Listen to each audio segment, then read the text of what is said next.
Hi, everybody. I hope your day has gone well. As I promised you all in my announcement to you on Sunday, I was going to go ahead and make a video surrounding summary and synthesis a bit more in depth based off of the source that I wrote out for y'all, which is in week four's folder for you. Again, kind of covering summary and synthesis a bit more in depth, just so you have a better grip on what's to be expected with the essay, as well as any other kind of strategies you might be able to employ when writing this essay out, because we are exactly a week away from when it's due, which is the 27th of June at midnight. So I figured it would be best to share it now so the memory is still fresh in your head as you're writing the essay, and just so I can make sure to answer any kind of questions that you might have, hopefully, in this video. So I'm going to go ahead and get started. Okay, so some basic rationale for this unit in general. We're in unit 2 of 4 in the course, so we're halfway done. Really, the purpose of this unit is to assist you in approaching reading, writing, and research, give you practice in reading challenging conversations around an issue or problem. Cancel culture is said issue or problem, and it is indeed very challenging in the sense of there are a lot of discussions going on with it.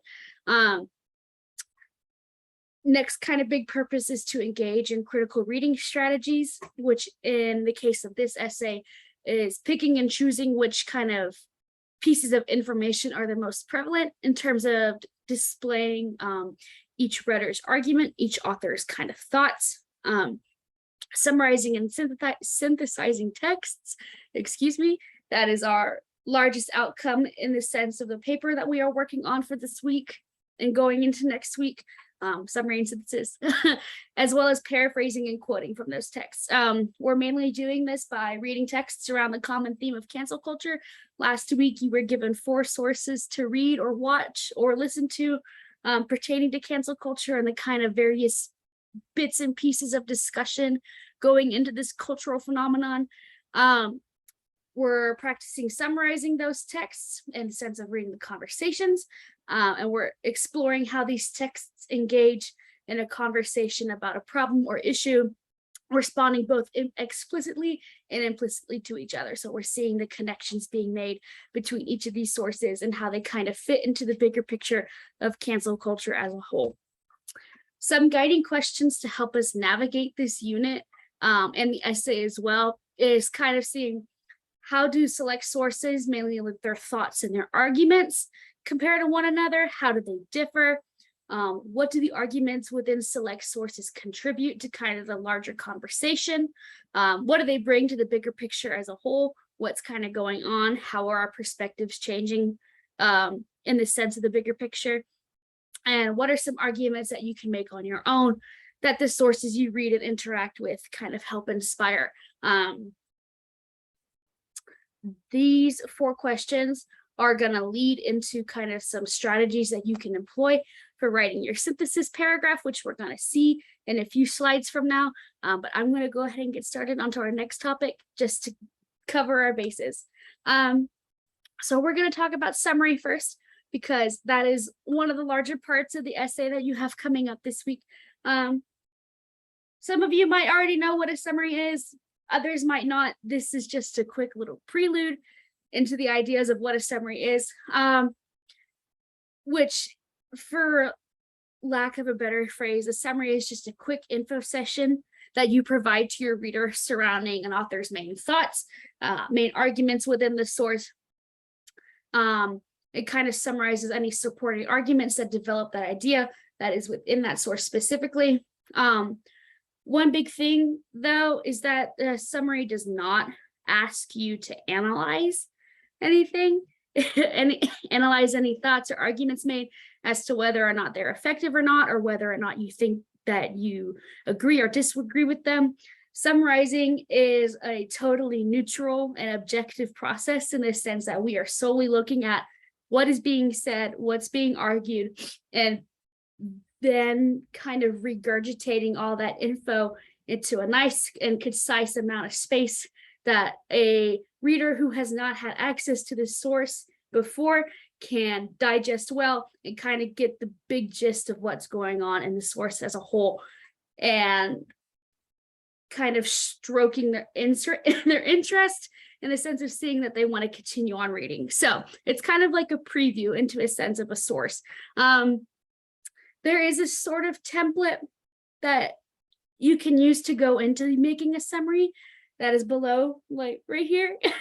So the way that I usually go about a template for a summary, or go about a summary as a whole, is that I would do and then I do the title, title of the source or the place of the source. You go followed by the author's name, a description of the author to make them relevant to the readers, an active verb, and a major claim. So seems kind of difficult from this aspect, from this standpoint of looking at a summary, which is why I wrote a complete example below. I'm going to go ahead and read it just so we can get there. So in the cancellation of Colin Kaepernick, which is one of our articles that we're using for this project, the cancellation of Colin Kaepernick being the title or the place of source, Ta-Nehisi Coates, author of Between the World and Me. So there are our next two components, which is the author's name and a description of the author to make them relevant to the readers. So he's an author, and columnist for the New York Times, which feeds into the place of source for the article, illustrates the shortcomings of the cancellation of the named NFL athlete, by making the reader observe the various trends of cancel culture in the United States, to pose the phenomenon as having a new sense of identity as an institutionalized weapon of power that is now wielded by large corporations and the government, with its sights set and locked in on the common public. So the active verb in this case, in this big example, it's only one word, which is just hard to pick out, would be illustrates. That's just an example. And then the major claim immediately follows that. So it is very much so one after the other, in the sense of everything is structured there and waiting for you. In the sense of the essay, for the summary itself, this is kind of like the beginning half of your summary paragraphs. You'll want to go in afterwards and kind of demonstrate some points being made by the author to help drive this idea, any other big concluding thoughts that you think are pertinent to it. But this is just a good way to get into the flow of writing a summary, for at least introducing your source, as well as introducing the big arguments for your reader to see. Pretty straightforward, but still a little challenging. Again, if you do need help with writing a summary, kind of getting the big ideas across for which two articles you choose, let me know and I can help you sort them out pretty quickly. So we're going to go on and go ahead. So one of the aspects of making a summary, like I said, is an active verb. Active verbs are kind of a very important aspect when it comes into writing summaries, because it relates to a sense of kind of actively engaging with the source or a text, not only on our account, but on the account of our readers. We want our readers to become fully engaged with the ideas and the arguments being presented to the text, and to help kind of gear their thoughts towards potentially interacting with the text on their own. Active verbs also, just in a general sense, can make your text a little bit more impactful, as well as grammatically correct and concise. And so it really puts you in the place of really coming in contact with the source or the article or the video that you're choosing to summarize. And overall, just tends to make essays a little bit more, I would say, a little bit more concise, a little bit more dynamic, in the sense that you are, again, actively engaging people and you're reading what you're writing. So that said, this is just a general kind of categorized list of active verbs based on a big synonym. So like argue or claim, describe, explain, inquire, or engage with other texts.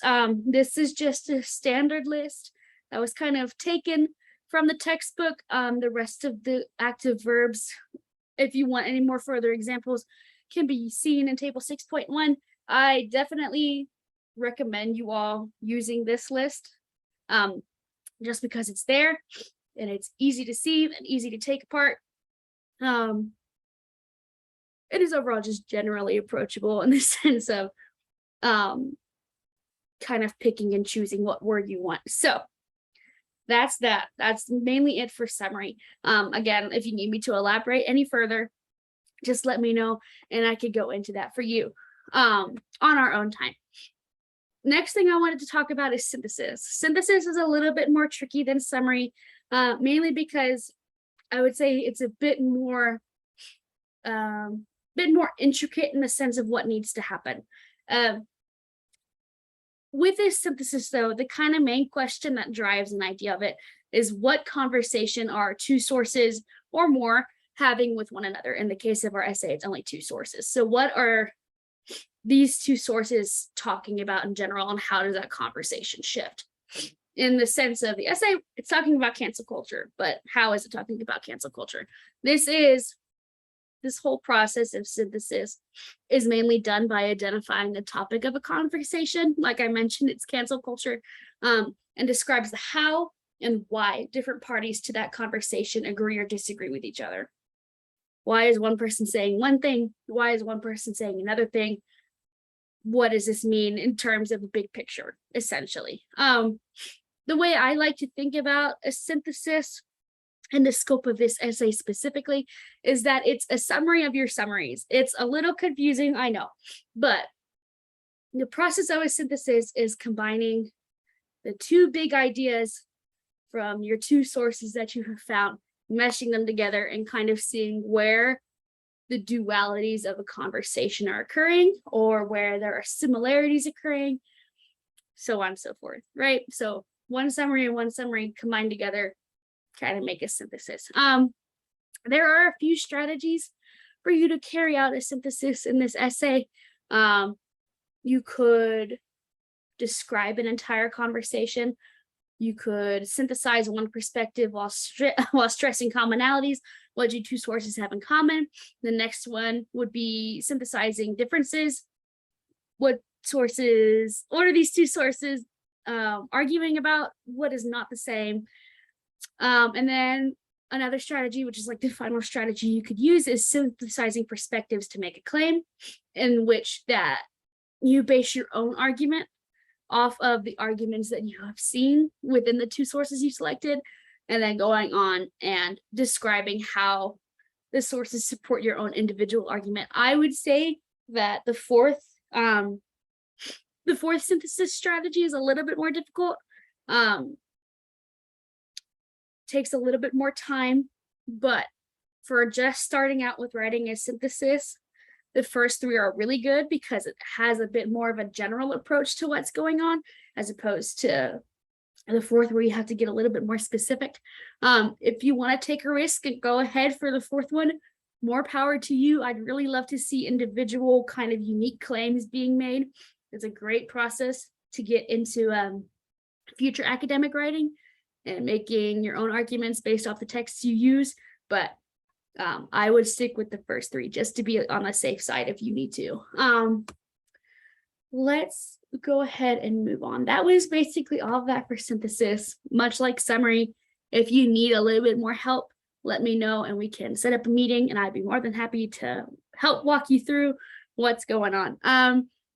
With that in mind, I kind of wanted to go into the sample essay layout and address any additional guidelines that the prompt addresses. Of course, you can see the prompt in the assignment and submissions folder on Blackboard, as well as in the actual assignments itself that are posted in week 3 and 4. Actually, I think it's just week 4 for our summary and synthesis. But yeah, it's just week 4. That's on me. But let's go ahead and into the layout. I wanted to pay more attention to that than this huge table here that has other additional requirements that you can read on your own easily. Mainly because there is one more big aspect to this essay, which I'll address in the next slide, that goes into the summary and synthesis. But we'll get into that. So first page is standard stuff. Your heading, it has your name, my name, the class number and name, and the date.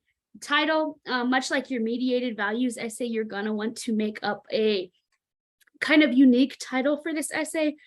And instead of like summary and synthesis paper. It could be like conversations on cancel culture, something, Coates and Hart at war, or something funny. It could be something that immediately leads into like the argument that you want to make if you're using the fourth synthesis strategy.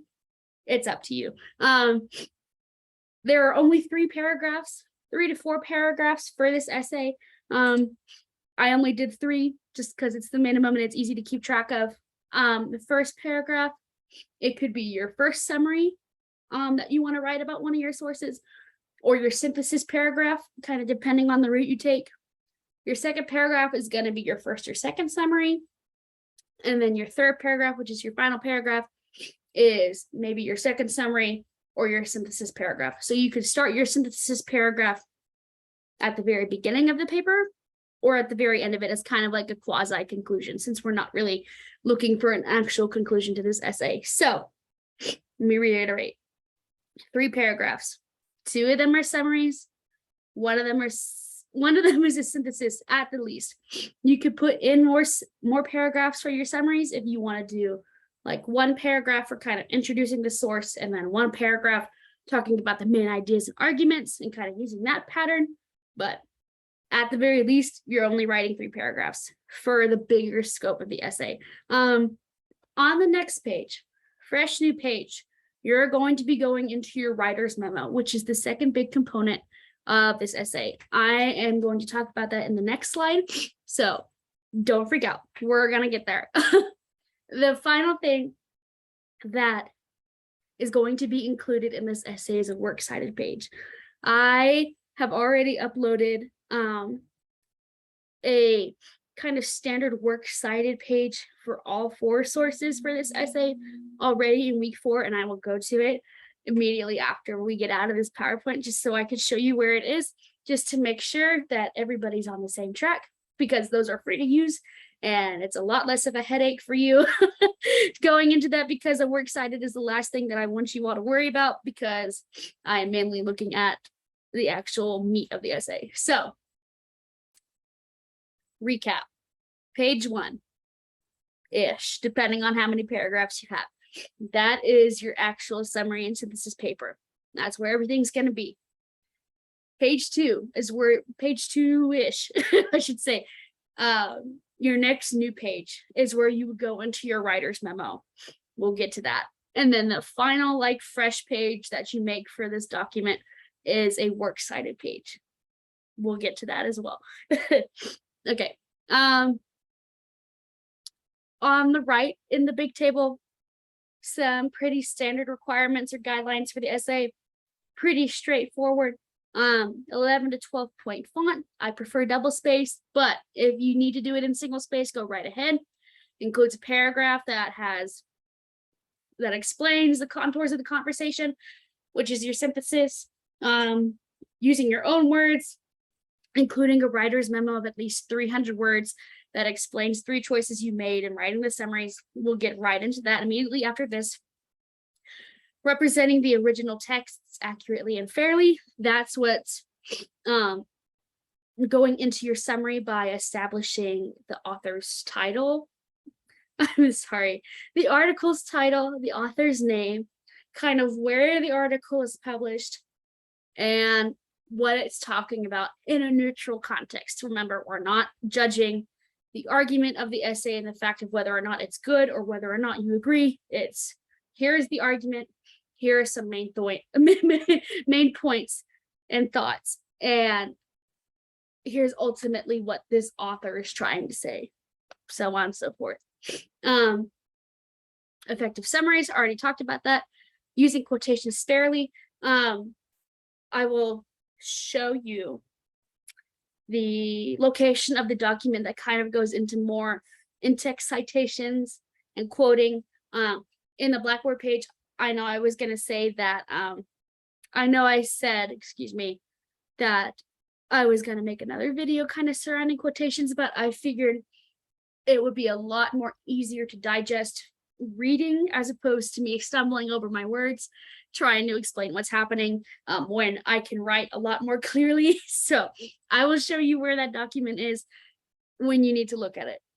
Okay, Final big point is just expressing ideas coherently, accurately, comprehensively. Pretty straightforward.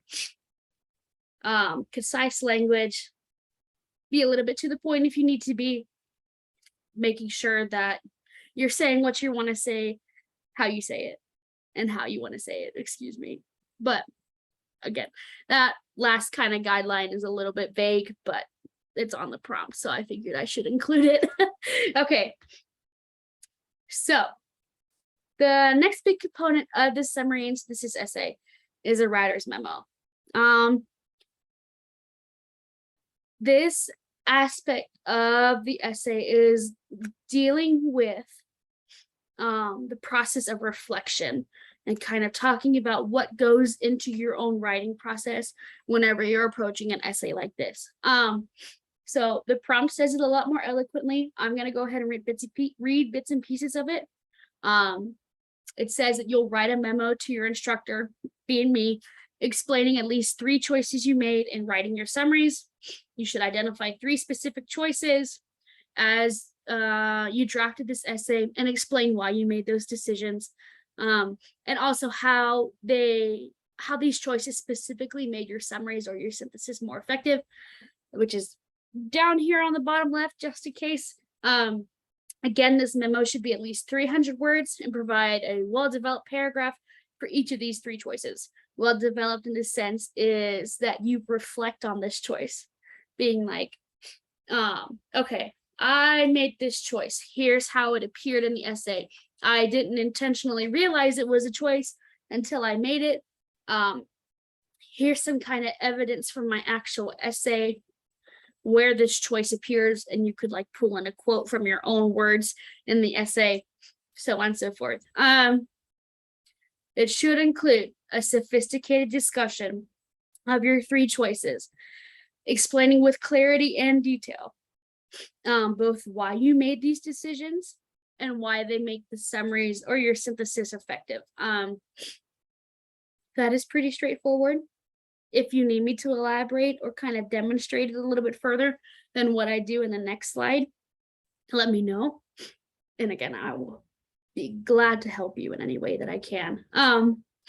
So it mentions choices, and I can already hear the questions. Instructor Austin, what counts as a choice? Well, there are a lot of things you could talk about for your writer's memo. So I listed some choices that you could talk about. It could be the title that you make up. It could be the layout of your essay, like, I decided to put my synthesis first instead of last, and here's why, because I thought so and so. It could be the structure of your summaries or what synthesis strategy you chose and why. Your quotation choice in the sense of what quotes did you directly pull from your sources? What few quotes? I'm looking for like maybe 1 to 2 quotes per paragraph, because we don't need a lot of that. We need your own words. So that's that. Even the choice that went behind picking the 2 articles for this essay itself, I chose Coates and Hart because of this, or I chose Roxanne Gay's podcast and Ernest Owen's article because of this. Style and phrasing choices, that's a little bit more individual. I structured my paragraphs like this. I made sure to put in varying sentence structures, or hey, I wanted to make my own kind of voice appear a little bit more easily, so that's why I used kind of simpler vocabulary, so I could get my voice out and make sure that the reader understood what was going on. Any kinds of paraphrasing used, here's like one sentence where I paraphrased like 3 paragraphs worth of what Coates is saying, so on and so forth.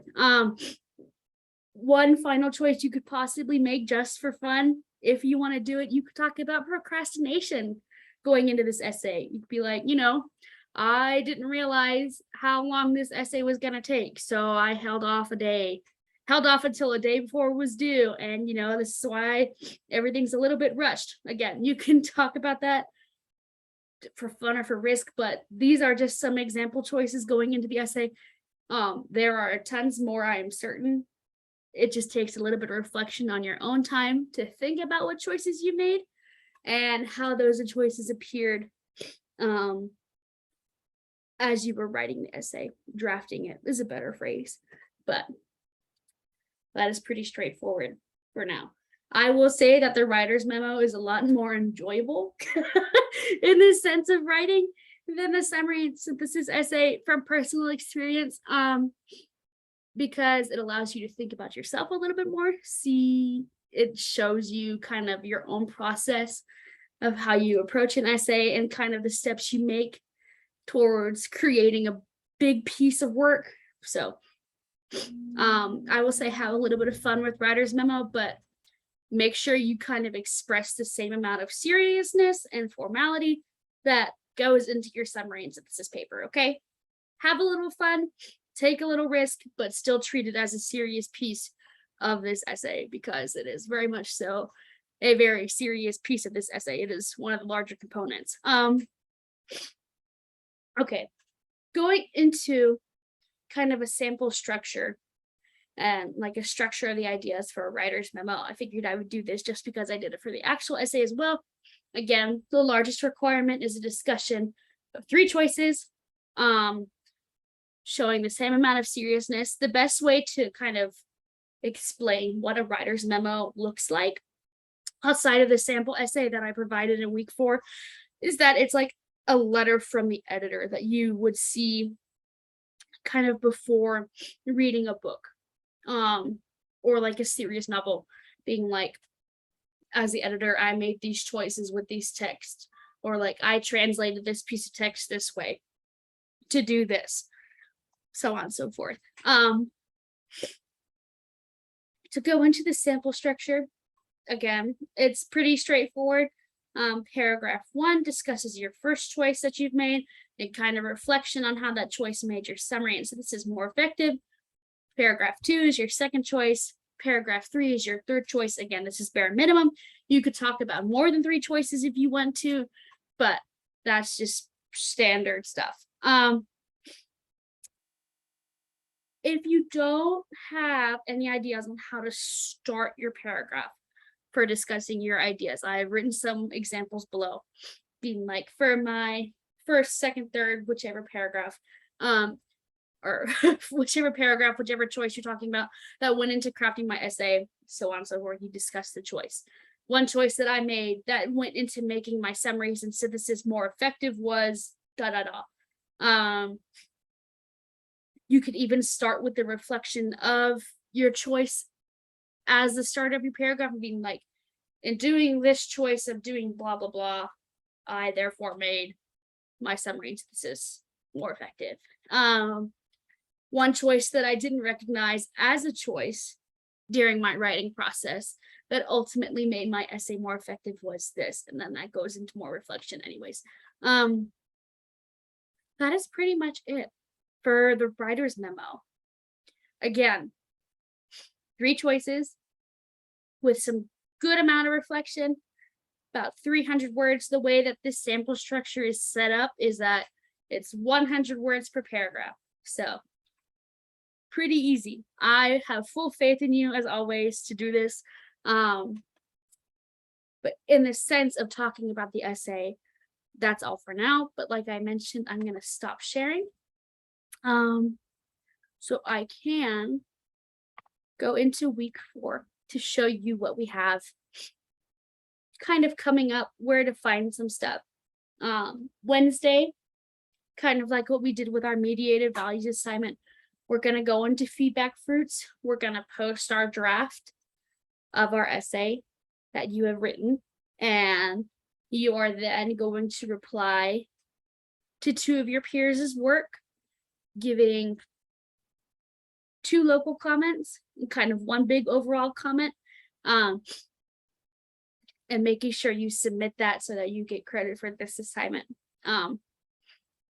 When the forum pops up completely, I will go in and take a look and see how everybody's doing. If you're having trouble accessing feedback fruits or have any questions surrounding how to use it, please let me know. I ran into some issues with that surrounding mediated values essay.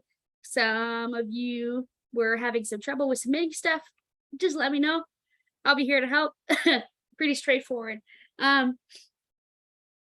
This week's folder is filled with a lot of resources. So sample synthesis and summary paper goes into detail, kind of shows you what's to be expected for like a complete version of the paper. Summary and synthesis overview and guidelines, that's what the presentation that I just finished was based off of. It's a Word document. You could download it, read it at your leisure. It goes a little bit more in depth into what I was saying. Just in case, there's a guide by Bowling Green State University for synthesis. I used this in my first class that I ever taught, and my students seemed to enjoy it. It made it a little bit more approachable. So again, if you feel free to look into that, go ahead. The quoting and citations guide. This is what I want to talk about next, mainly because I said I was going to make a video on it and I opted against that because this is a little bit more tactile. It introduces to the document, talks about quoting and in-text citations, shows some examples of quoting. Let's see, goes into how to introduce quotes. Again, some examples there. Let me see. Talks about how to do in-text citations, more specifically, depending on what kind of source you're using. So if you're using Coates' article, for example, like in this example, or if you're using Hart's TED Talk, that goes there. Formal citations for Unit 2 is the works cited page. A bit of the works cited page. These are the full, I'm going to highlight them. These are the full citations of each source that you are free to copy and paste into your own works cited page for the essay for the 2 sources that you are choosing. So feel free to copy those, paste them. Like I mentioned, these citations should be double spaced, but I wanted to save some space in the document, so that's why they're single spaced. I would really recommend that you do read that source, just because it goes a little bit more in depth into how to structure sentences, how to structure punctuation correctly around quotes, as well as just providing some general information and examples from our own readings for this unit on how to like approach quoting the best. But that is pretty much it. I'm gonna go ahead and stop sharing my screen. Again, excuse me. Again, if you guys have any questions, if you need anything from me at all, this unit is a little bit tricky. I will say there are a lot more requirements than the last essay, and a few more steps that are needed to be taken, just because this essay ultimately leads into our next essay, which is a rhetorical analysis. But again, if you have any questions for me about the summary and synthesis paper, if you need me to look over any drafts, if you need help with feedback fruits, if you need help structuring a summary or understanding again what synthesis really does, just let me know. I'll be here to help you in any way that I can. But I think that's all for now. So I hope you all have a very nice rest of your day. Please let me know if there's anything that I can do for you. Also, I mean, if these videos are working as well, just let me know. I want to be sure that I'm there to help you again in any way that I can for this semester. So I will hopefully see you all in the next video. Peace out.